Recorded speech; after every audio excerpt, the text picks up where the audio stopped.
এটা মনে হয় জল গাড়ি। ওটা দল গালি? কালির আবার অত বড় বড় দাঁত। এইরকম একটা দল গালি আমার খুব দরকার লে তুলু। আমাদের পুকুরে নিয়ে আমি তালিয়ে বেলাবো। তাহলে তোর বাবাকে একবার বলে দেখ। ওই দেখ পুটে, আমাদের সঙ্গে সঙ্গে একটা কুমির যাচ্ছে। বাবা, এইরকম একটা দল গালি আমার খুব দরকার। এই দল গালি আমি পুকুরে নিয়ে তালাবো।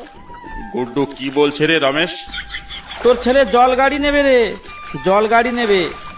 জল গাড়ি নিয়ে তোদের পুকুরে নিয়ে চালাবে। জল গাড়ি মানে? জল গাড়ি মানে বুঝতে পারলি না? ওই কুমিরটাই হচ্ছে তোর ছেলের জল গাড়ি রে। ওই কুমিরটা নেবে বলছে। কুমির নেবে? ওরে বাদর, তোর জল গাড়ি নেওয়াচ্ছি, দাঁড়া।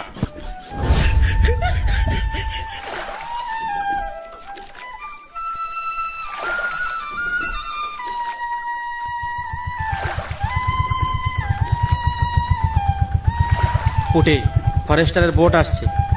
মধু ভাঙতে যাওয়ার কথা একদম বলবি না, তাহলে আমরা ফেসে যেতে পারি। এই দাঁড়াও, এ কি এত ছোট ছোট বাচ্চা নিয়ে কোথায় যাচ্ছ তোমরা? জঙ্গলে বাচ্চা নিয়ে যাওয়া আইনের বিরুদ্ধে, এ কথা কি তোমরা জানো না? না মানে স্যার, বাচ্চাগুলো খুব জেদ করলো তো, তাই একটু জঙ্গল দেখাতে নিয়ে এসেছি। এই জঙ্গলের আশপাশ দিকে ঘুরছি আর কি। আমরা মধু খেতে যাচ্ছি জঙ্গলে। বাবা বলেছে মধু দিয়ে পিঠে খাবো। আর আমি দল গালি নেবো। পুটে, এরা তো আমাদের ফাঁসিয়ে দিচ্ছে। এবার কি করবি? কি খুশফাস করে কথা বলছো? যা বলার জোরে বলো। এই জল গাড়ি, মধু, পিঠে, এইসব কি? তার মানে তোমরা এই বাচ্চাদের নিয়ে জঙ্গলে যাচ্ছ মধু কাটতে, তাই না? না স্যার, মিথ্যে কথা। আমার ওই ছেলে গাছের থেকে পড়ে মাথায় সমস্যা, তাই উল্টো পাল্টা কথা বলে। যাও যাও এখান থেকে। দ্বিতীয়বার এই এলাকায় দেখলে তোমাদের কিন্তু জেলের ভাত খেতে হবে। না না হুজুর, এক্ষুনি বাড়ি চলে যাব আমরা। আমি মধু খাবো, আমি গালি যাবো না।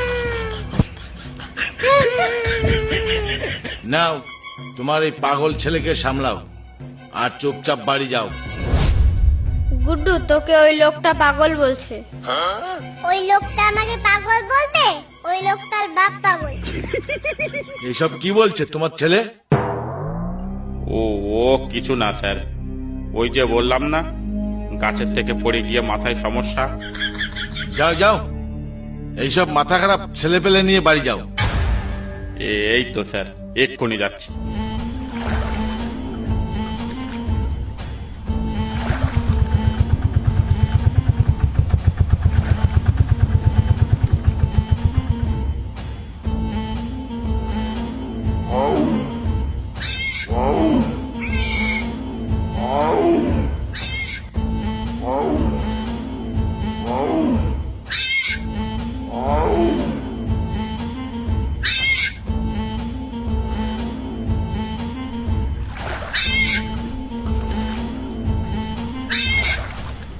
ওই দেখো রমেশ দা, তিনটে বাঘের বাচ্চা।